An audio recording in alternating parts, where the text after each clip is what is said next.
Hindi cinema में अभिनेता शशि कपूर का भी अपना ही दौर हुआ करता था। 70 के दशक में उनके फिल्मों और गीतों के लोग दीवाने हुआ करते थे, मगर उनके बेटे सब कुछ होते हुए भी बॉलीवुड में उनके कामयाबी के आसपास भी नहीं पहुंच सके। वैसे क्या आपको पता है कि एक्टिंग छोड़ते ही दोनों फ्लॉप बेटों का नसीब रातों रात पलट गया था, मानो कोई लॉटरी लग गई हो।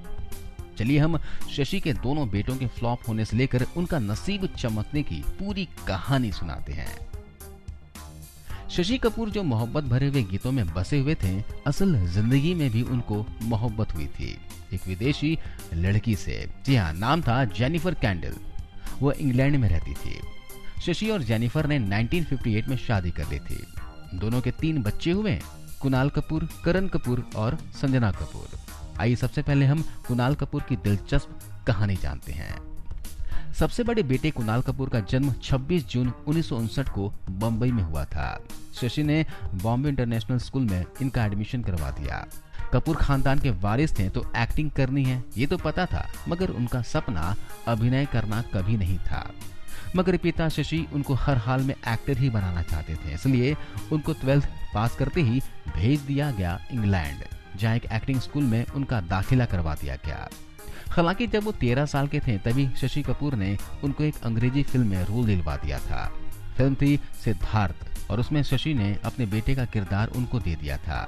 इसके बाद 17-18 साल के हुए तो श्याम बेनेगल की एक फिल्म जुनून में भी नजर आए। इस फिल्म की खास बात यह थी कि फिल्म में उनका पूरा परिवार नजर आया था, यानी उनके भाई बहन और माँ बाप सभी। फिल्म काफी चर्चा में भी रही थी। इंग्लैंड से अभिनय सीखकर बंबई पहुंचे तो पिता ने अब बेटे को पूरी तरह से हीरो बनाने की ठान ली।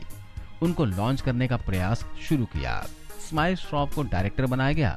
शम्मी कपूर, शशिकला नंदा से लेकर रहमान जैसे दिग्गज कलाकारों से सजी फिल्म में कुणाल को लीड हीरो बनाया गया। हीरोइन बनी पद्मिनी कोल्हापुरी। 1981 में आई फिल्म आहिस्ता आहिस्ता। आपने एक मशहूर गीत सुना होगा, कभी किसी को मुकम्मल जहां नहीं मिलता। ये गीत इसी फिल्म का था।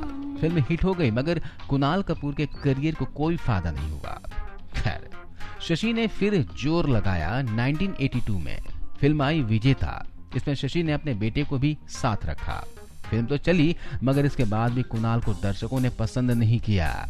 वो फ्लॉप होते जा रहे थे, मगर पिता के नाम पर फिल्में मिलती जा रही थी। फिर 1984 में उत्सव, 1985 में त्रिकाल जैसी फिल्में मिल गई, मगर शशि ने लाख कोशिश कर ली, बेटे को हीरो नहीं बना सके और वो फ्लॉप हो गए। दर्शकों को उनका लुक ही पसंद नहीं आता था। वैसे कुणाल खुद भी एक्टर नहीं बनना चाहते थे, वो तो पिता की इच्छा भर पूरी कर रहे थे। खैर, कुणाल ने एक बार हिम्मत कर शशि से बोल दिया कि अब वो एक्टिंग नहीं करना चाहते बल्कि अपना सपना पूरा करना चाहते हैं।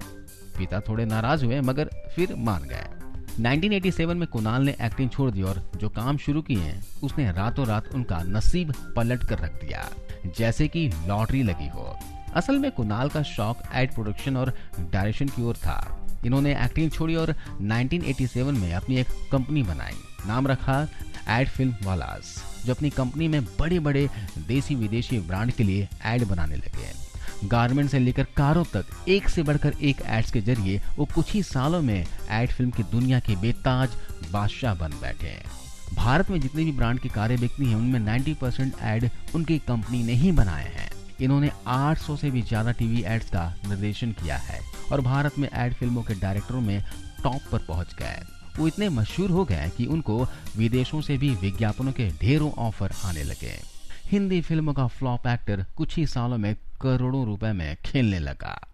वैसे इनकी निजी जिंदगी की बात करें तो कुणाल ने शोले बनाने वाले रमेश सिप्पी की बेटी शीना से शादी की थी। दोनों के 2 बच्चे हुए, शायरा और जहान। हालांकि कुणाल और शीना का अब तलाक हो चुका है।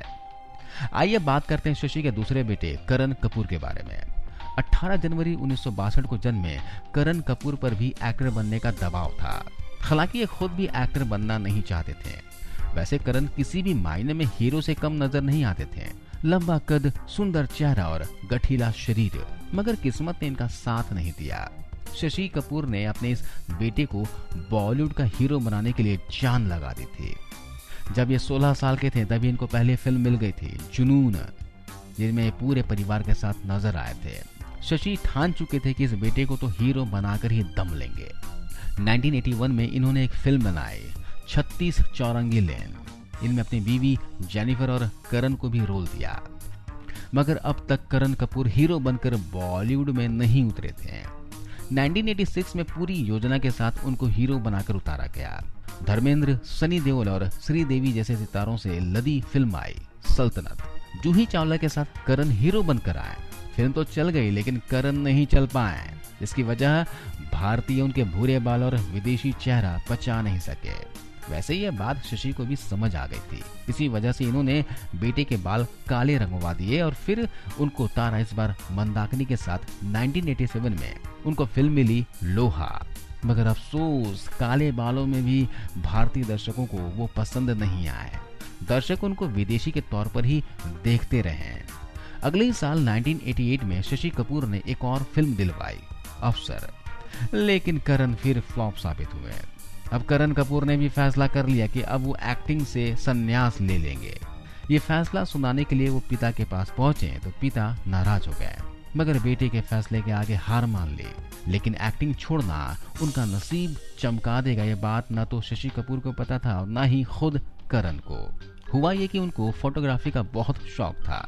एक्टिंग छोड़ने के बाद इन्होंने अपने शौक को ही करियर बनाने का फैसला किया। वो 1984 में आई 2 फिल्मों में स्टिल फोटोग्राफी भी कर चुके थे। बस उन्होंने अपने हुनर को पहचाना और फोटोग्राफी करने लगे। शायद किस्मत उनको यही बनाना चाहती थी। कुछ ही सालों में उनके फोटोज पूरी दुनिया में मशहूर होने लग गई। वो देश विदेश में अपनी तस्वीरों की प्रदर्शनी लगाकर छा गए। लोगों के बीच उनकी तस्वीरें इतनी प्रसिद्ध हो गई कि उनका नाम भारत ही नहीं बल्कि दुनिया के टॉप फोटोग्राफर में आ गया। द ओल्ड कपल नाम की उनकी एक फोटो के लिए तो करण को साल 2009 में इंटरनेशनल फोटोग्राफी अवार्ड तक मिला। फोटोग्राफी ने उनको माला माल कर दिया, साथ ही वो इज्जत और शोहरत भी मिली जो कम लोगों को नसीब होती है। वर्ल्ड के नामी फोटोग्राफर बन चुके करण ने लोभना नाम की लड़की से शादी कर ली थी और वो ब्रिटेन में बस गए थे। इनके 2 बच्चे हैं, बेटी आलिया और बेटा जय। वैसे करण भारत में भी अपनी तस्वीरों की प्रदर्शनी लगाते रहते हैं। तो दोस्तों, अभी के लिए बस इतना ही। आपको यह वीडियो कैसा लगा कमेंट बॉक्स में कमेंट करके जरूर बताएं। मिलता हूं अगले वीडियो में। जय हिंद।